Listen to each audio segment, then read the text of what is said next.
Raadsdebat over Jeruzalem. Koningsspelen voor het basisonderwijs.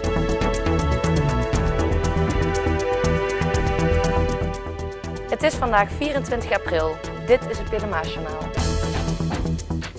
De gemeenteraad heeft donderdagavond laat de knoop doorgehakt en besloten geen 1,6 miljoen te willen uittrekken voor een doorstart van Kunstencentrum Jeruzalem in de nieuwe organisatie Part 4.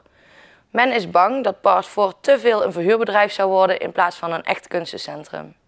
Uiteindelijk is na het verwerpen van het collegevoorstel met 12 stemmen voor en 13 tegen, door de meerderheid met 9 tegen 16 stemmen meegestemd met de motie. In deze motie staat dat wij graag willen dat de gemeente de regie neemt en zorgt dat we wel iets blijven doen aan kunst- en cultuureducatie. Maar wel onder regie van de gemeente, heel nadrukkelijk. En wat is dat dan heel anders dan Part 4, even qua uitleg? Wij willen zelf als gemeente nu aan de knoppen draaien en bepalen hoe het eruit gaat zien, zonder een externe organisatie. D66 heeft meegestemd met de motie. We vonden het ten eerste ontzettend jammer dat dit voorstel niet door is gegaan. Echt een gemiste kans voor de kunst en cultuur in Venray. Maar dan gewoon zeggen, laat maar failliet gaan en de meerderheid heeft voorgestemd en we laten het kunstencentrum zitten, is wat ons betreft absoluut geen optie. Dus we moeten op zoek naar de allerbeste alternatief wat er nu te vinden is. Dus op zoek naar een plan B. En we maken ons zorgen hoe haalbaar dat plan B is, want door het wegstemmen van dit voorstel gaat dat plan B gepaard met hele hoge kosten. Dus ik maak me een beetje zorgen of een plan B gaat lukken, maar we moeten het wel allemaal optimaal proberen. Het uitwerken van de aangenomen motie moet ervoor zorgen dat de opgebouwde educatie en activiteiten zoveel mogelijk in stand worden gehouden. En heeft u zelf wel vertrouwen in dat dit haalbaar is? Nou, ik denk wat we zien is dat er veel betrokken docenten zijn, veel betrokken alliantiedocenten, veel betrokken mensen rondom dat KCJ. We zien ook de behoefte aan de insprekers die tot ons gesproken hebben. Daar moet ergens een weg te vinden zijn.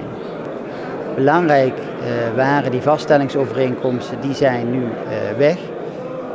We zullen nu moeten kijken binnen de mogelijkheden die we hebben, of er mogelijkheden zijn om cultuur, educatie, aanbod in stand te houden. Of in elk geval weer zo snel mogelijk op te pakken. Ja, wij hadden wel genoeg vertrouwen in het voorstel. Hoewel er nog hard gewerkt moet worden, is er vertrouwen in de toekomst. Wij hopen dat het lukt om op tijd met een plan B te komen. Maar we maken ons heel erg zorgen dat het kunstencentrum het niet redt tot een plan B. En dus eerst failliet gaat. En dat brengt zoveel kosten en juridische affaires met zich mee. Dat er vervolgens geen geld overblijft voor een plan B. En dat gaat ten koste van de hele kunst en cultuur in Venray. Betekent dat een zekere toekomst voor het kunstencentrum? Wat ons betreft wordt het een zekere toekomst voor cultuur- en kunsteducatie. Zonder externe organisatie. Is er over een jaar in Venray nog een gezamenlijke plek waar cultuureducatie is? Ik ga ervan uit van wel. Voor de voorjaarsnota komt het college met een nieuw plan betreft de rol van de gemeente en de invulling van het pand Jeruzalem.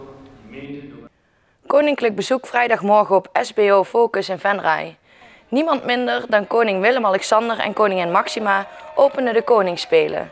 Na de ludieke opening en een ontbijt dansen ruim 90 kinderen samen met het koninklijk paar de Energiedans, de landelijke dans van de koningsspelen.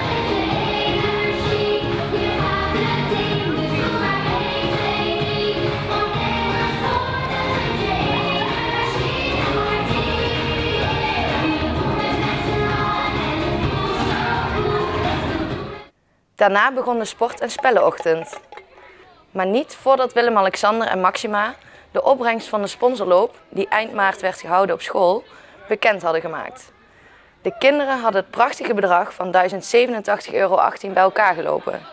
Dit bedrag wordt besteed voor de verfraaiing van het schoolplein, waarop 2 nieuwe voetbaldoeltjes, een tafeltennistafel, speelhuisjes en speeltoestellen komen. De organisatie van de Koningsspelen op Focus was in handen van de onderwijsassistenten Hanneke Nabbe en Hester Nelle, samen met de ouders van de oudervereniging van de school. De Koningsspelen zijn een sportief oranjefeest voor alle kinderen in het basisonderwijs in Nederland en het Caribisch gebied. Ze vinden jaarlijks plaats op de laatste vrijdag voor Koningsdag. In 2013 werden de eerste Koningsspelen georganiseerd in het kader van de inhuldiging van de nieuwe koning. Het doel van deze sportieve dag is om kinderen te laten zien hoe belangrijk en leuk het is om te bewegen. De leerlingen van Focus gaven hier voor vrijdag zeker het goede voorbeeld. Tot zover dit Pelemaasjournaal. Deze uitzending wordt herhaald tot en met zaterdag 6 uur 's avonds. Maandag 27 april is er in verband met Koningsdag geen journaal. Weer of geen weer, bij ons is het altijd vakantieweer. Vanavond zal de bewolking toenemen en is er kans op een bui met mogelijk onweer. Zaterdag is het overwegend bewolkt met hier en daar een bui en wordt het maximaal 16 graden. Zondag blijft het bewolkt en regenachtig met een maximale temperatuur van 18 graden. Hartelijk dank voor het kijken en tot het volgende journaal.